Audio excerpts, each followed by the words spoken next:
Ladies and gentlemen, welcome into Bracketology March Madness. I believe this is 4.0, where we go through the full bracket matrix where every team stands right now, each conference, who's getting what seed. We are into February. It's actually February 1st.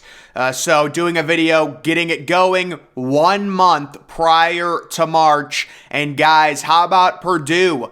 Looking at the most recent slew of brackets, a total of 87 in the matrix. The only team that was a consensus number 1 overall seed, mainly due to their record at 21-1. Now you look at T-Rank, you look at KenPom, they don't think Purdue is that good. The Big Ten is a little bit down this year. Maybe that is contributing to their record being 21-1, but it's still impressive in a Power 5 conference. The Big Ten still very hard to win on the road. Purdue, having an amazing season. Alabama, even after that crazy bad loss, on Saturday to Oklahoma, they come back, they crush Vanderbilt. Nate Oates, it's amazing. He's just such a great coach. I mean, the way you look at the way Alabama plays, no mid-range shots. Everything's in the paint or everything's a three. It is very efficient, and they are a consensus number 1 seed. Houston, I still think Houston's the best team in college basketball. Offense combined with defense. I know they just lost, and they had a scare against Cincinnati on Saturday. They're still complete.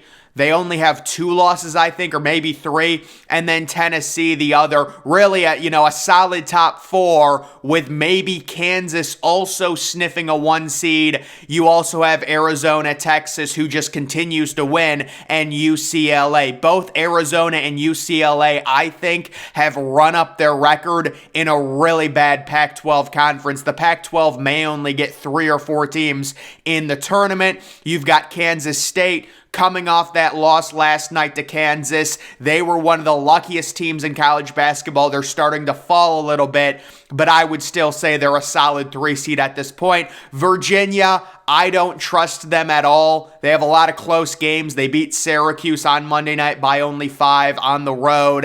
But they're a solid 3 seed because they have a good record. They play good defense. Baylor, they've really turned it on as of late. They're a 3 seed. And then you also have Iowa State, the Big 12, really the only conference this year that you can say is elite. The SEC is really top heavy. The Big 10, you've got Ohio State, Michigan State, all down. Illinois not as good as well.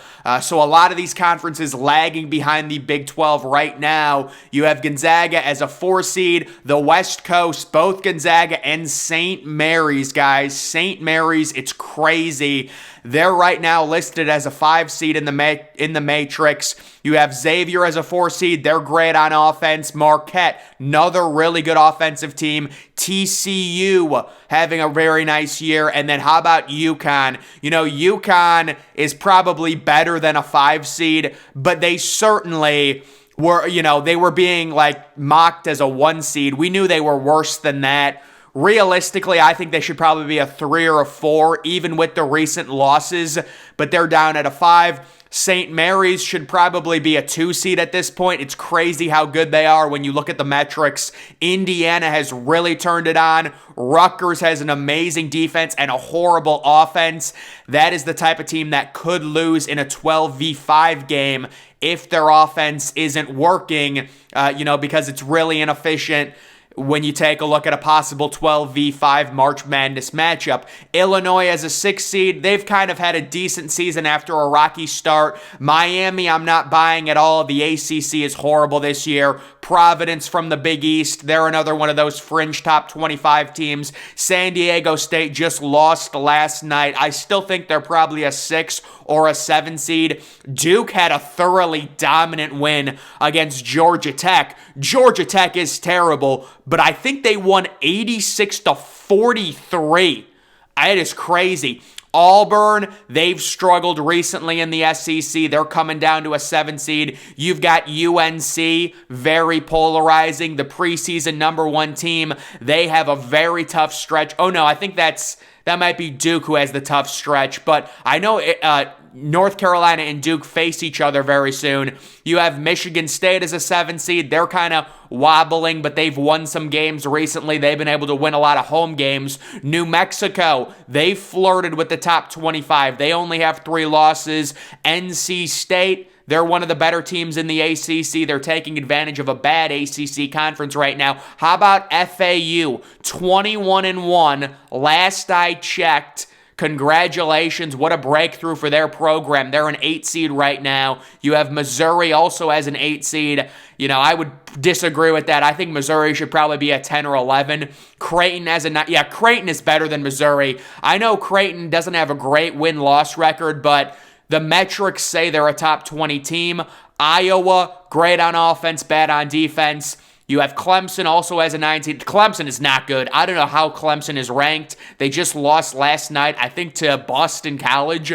It's because they have a good record. They've ran up a bunch of wins in a bad conference. Northwestern at number as a 9 seed. Guys, Northwestern did something real bad. I don't want to get into it, but they had injuries and then they canceled games. It's just not good. Boise State listed as a 10 seed right now. They've had a great season. The metrics back up Boise State being in the tournament.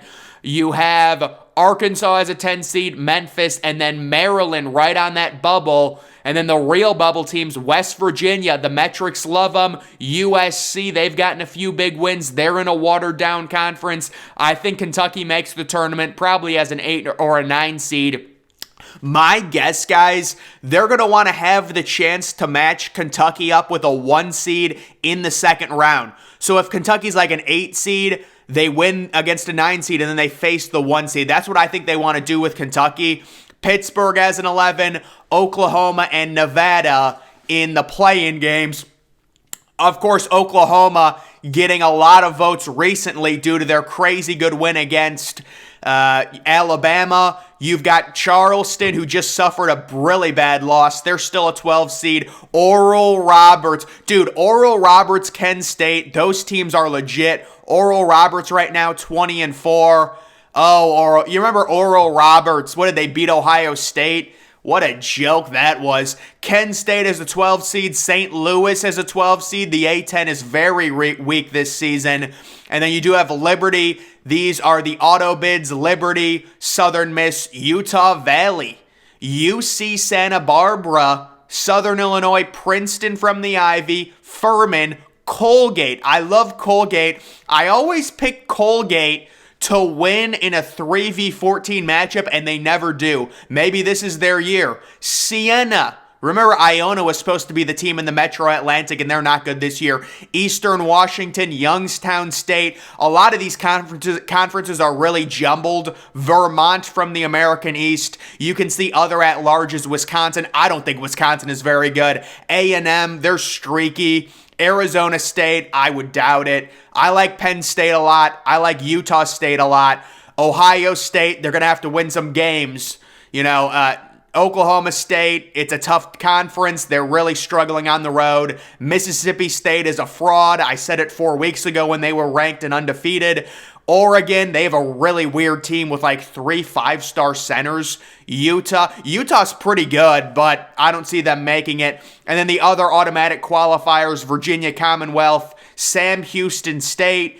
There's Dayton, Marshall, Drake, Bradley, Seattle. We're not going to really get into this very much, but you guys can just see there are a lot of teams down here. Getting into the official T rankings, you can see Tennessee, right now the number 1 overall team in college basketball, according to the analytics, sitting at 18-3, jockeying right now. You can see the overall metrics very close with Houston as the 2 top teams. You've got Alabama after their dominant win last night over Vandy. The metrics are starting to love them. And how about St. Mary's? They would be a number 1 seed according to these analytical rankings, the T rankings. What a team. Amazing. UCLA sitting at number 5. I would be a little on, I don't know about them considering their conference. Purdue is all the way down at 6. Of course, they are 21-1. UConn is at 7. So UConn is a good team. They are. I know they've lost some games recently, but they're better than a 5 seed. How about Marquette? The number one offense in college basketball. Their defense is lagging behind. They get Villanova at home tonight. That they got to win that game. Arizona at number 9. These teams in the Pac-12, it's very easy to stack wins. Kansas at number 10, Creighton all the way up to number 11 at 13-8. That's a team that's better than their record. TCU at 12, that's respectable. Texas at 13, they're 18-4. Baylor sitting at 14. San Diego State at 15. Rutgers, horrible offense, amazing. Really, Rutgers should have the number 1 defense in college basketball, folks. Let's be honest. I don't know how they're number 2. Iowa State at 17, Virginia at 18. Boise State, guys, they're so good. Ahead of Kansas State. Wow. Arkansas, okay, I didn't think Arkansas would be in the top 25. West Virginia, Xavier, Gonzaga, and then they do have Ohio State sitting at 11 and 10. I mean, Ohio State can certainly still make the tournament, but you have to start winning games. Just looking at some of these other teams, there's Indiana. How about Liberty? Liberty is up to 33 at this point. They're 18-5. They're 9-1 in the A-Sun. There's Florida Atlantic at 21-1, 11-0 in Conference USA. Penn State's at 37. You can see some of the teams maybe a little overrated. Miami sitting at 45 on this list. Northwestern's at 48. Any other teams? Florida faces Tennessee at home. Imagine Florida wins that game. Maryland's all the way down to 55. And then Kentucky is all the way down to 61. Clemson is down to 65, behind Charleston, behind Mississippi State. Wow. All right, let's look at the KenPom. Guys, the KenPom also has Tennessee and Houston. Basically 1A, 1B right now. It's Tennessee and it's Houston. UCLA, Bama, very close with Purdue. And then UConn again, there's St. Mary's.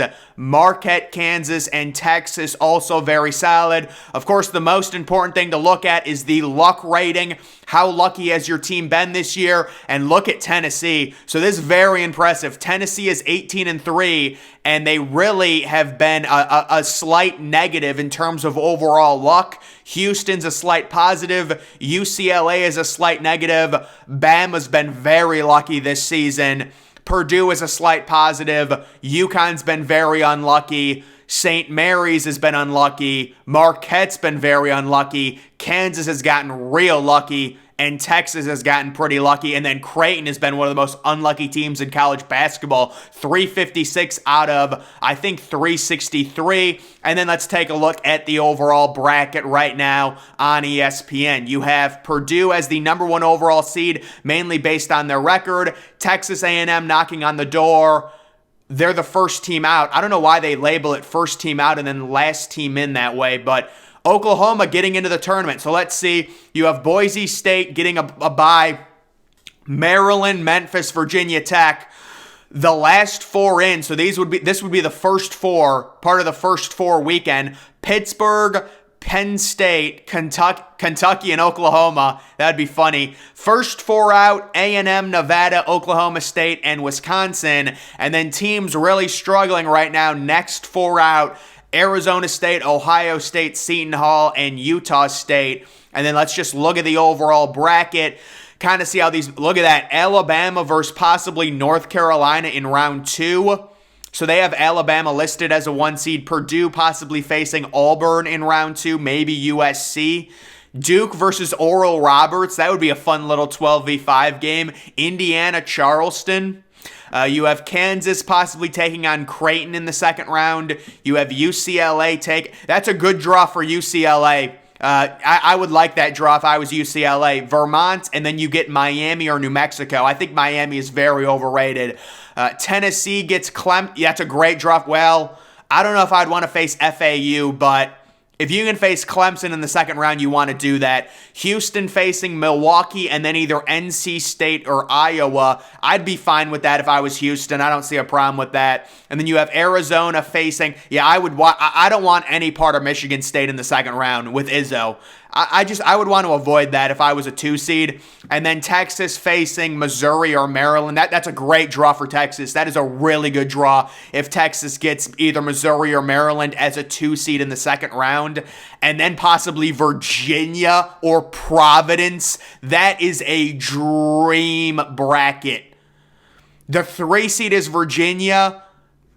The 4 seed... Iowa State. Yeah. No, that's a good bottom half in Greensboro and Denver for Texas to really make some noise. The 1 seed in their bracket is Tennessee. So, guys, that is just an update on where we stand right now here about, almost 1 month, actually 1 month before March actually commences and we really get going. That was my Bracketology Update 4.0, guys. Make sure you follow me on Twitter. Link to that's always in the description. I'm, of course, the Depressed Ginger. Thank you for watching.